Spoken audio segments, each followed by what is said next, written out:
President Anderson, members of the faculty, Board of Trustees, distinguished guests, my old colleague, Senator Bob Byrd, who has earned his degree through many years of attending Knight Law School, while I am earning mine in the next 30 minutes, distinguished guests, ladies and gentlemen. It is with great pride that I participate in this ceremony of the American University, sponsored by the Methodist Church, founded by Bishop John Fletcher Hurst, and first opened by President Woodrow Wilson in 1914. This is a young and growing university, but it has already fulfilled Bishop Hurst's enlightened hope for the study of history and public affairs in a city devoted to the making of history and to the conduct of the public's business.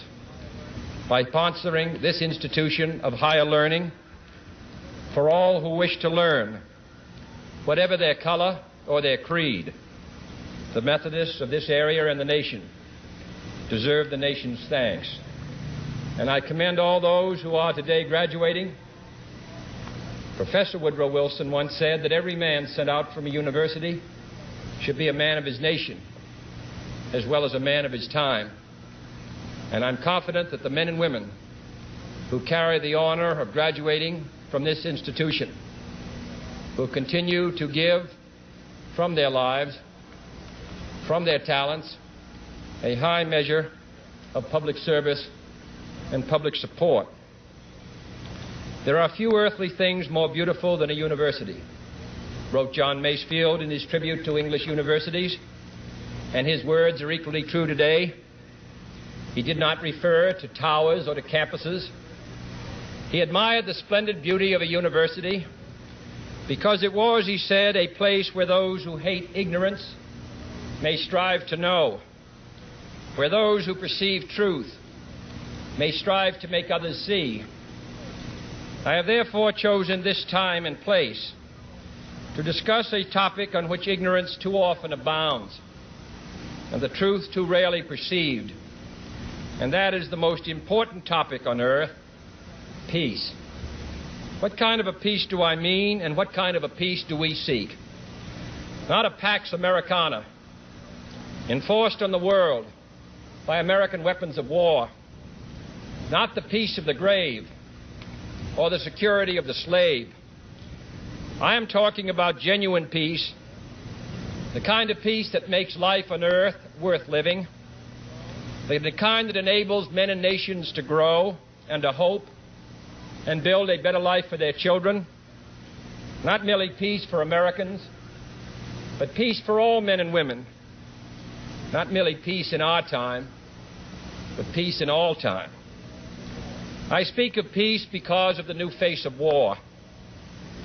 Total war makes no sense in an age where great powers can maintain large and relatively invulnerable nuclear forces and refuse to surrender without resort to those forces. It makes no sense in an age where a single nuclear weapon contains almost 10 times the explosive force delivered by all the Allied air forces in the Second World War.